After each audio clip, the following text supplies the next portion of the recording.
मुसलमान का ये ईमान है कि कुरान हर बीमारी की शिफा है, क्योंकि खुद अल्लाह ताला कुरान पाक में फरमाता है, जिसका तर्जुमा है, हमने कुरान में जो कुछ उतारा है वो मोमिनों के लिए शिफा और रहमत है। और साथ ही फरमा दिया कि ये जालिमों के लिए रहमत और शिफा नहीं है। अब सवाल ये पैदा होता है कि कुरान पाक हमें फायदा क्यों नहीं देता। तो इस हवाले से हमारी एक बहुत बड़ी गलती है, जिसका इर्तिकाब तकरीबन हर कोई करता है। इसी वजह से कुरान पाक का फायदा नहीं होता। अब आयतुल कुर्सी को ही ले लें। अगर इस आयत को, जो कुरान पाक की सबसे अजमत वाली आयत है, कोई इसे गलती के साथ पढ़ेगा तो बेशक लाखों मर्तबा पढ़ ले, ये गलती करेगा तो फायदा नहीं होगा। ये गलती क्या है, इस पर आज की वीडियो में तफसील से बात की जाएगी। लिहाजा वीडियो को स्किप मत कीजिएगा और आखिर तक देखिएगा। गलती की जानिब भी मबजूल करवाता हूँ, लेकिन पहले आपको आयतुल कुर्सी की फजीलत मुख्तसरन बताता चलूं।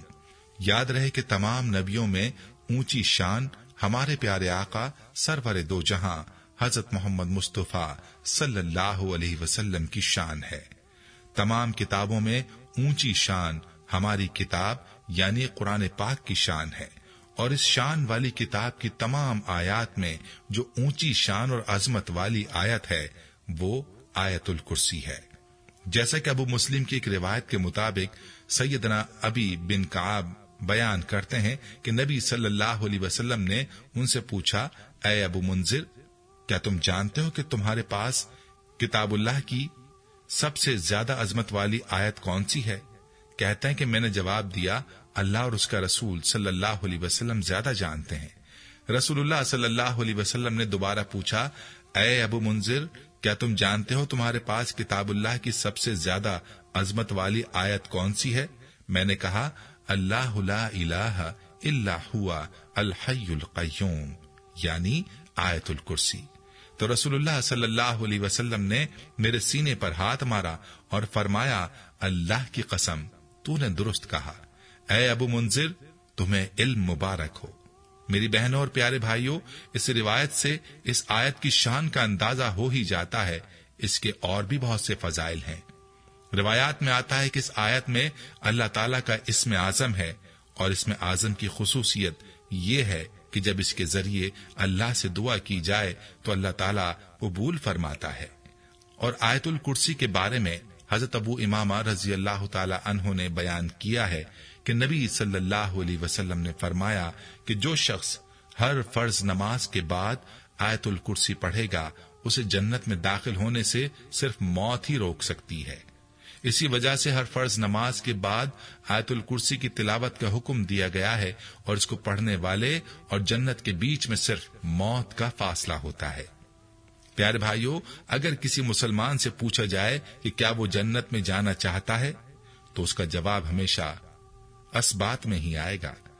और हमें प्यारे आका सल्लल्लाहु अलैहि वसल्लम ने इस आयत की ये फजीलत बतलाई है कि अगर इसको हर फर्ज नमाज के बाद पाबंदी से पढ़ा जाए तो मरते साथ ही वो शख्स जन्नत में जाएगा।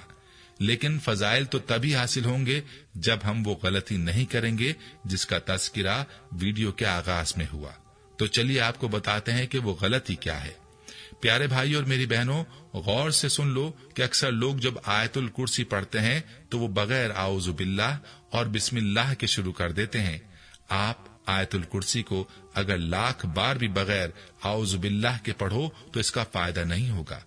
एक बार शुरू में आऊज़ु बिल्लाह पढ़ना और बिस्मिल्लाह पढ़ना लाजमी है, क्योंकि अल्लाह ताला फरमाते हैं, जिसका तर्जुमा है, बस ए रसूल मुकर्रम, जब आप कुरान पढ़ें तो शैतान मरदूद से अल्लाह की पनाह तलब करें। यहाँ अल्लाह ताला का ये हुक्म है कि जब कुरान पढ़ें तो अल्लाह की शैतान मरदूद से पनाह तलब कर लें, यानी आऊज़ु बिल्लाह पढ़ लें। यानी कुरान पाक के अंदर खुद अल्लाह ताला इस बात का हुक्म देता है कि जब तुम कुरान पढ़ने लगो तो आऊज़ु बिल्लाह पढ़ो। अब खुद ही सोच लीजिए कि कितने लोग हैं जो आयतुल कुर्सी पढ़ने से पहले आऊज़ु बिल्लाह पढ़ते हैं। प्यारे भाइयों और मेरी बहनों, आपने ये गलती नहीं करनी। जब भी कोई वजीफा करें जो कुरानी आयत का हो या आयात का हो, तो आपने आऊज़ु बिल्लाह लाज़मी पढ़नी है, तभी आपको इसका फायदा होगा। और पहले भी जिक्र किया गया कि ताऊज़ का पढ़ना अल्लाह का हुक्म है, और अल्लाह ताला के हुक्म को पूरा ना किया जाएगा تو پھر اللہ تعالیٰ سے کیسے امید کی جا سکتی ہے کہ اللہ تعالیٰ ہماری سنے گا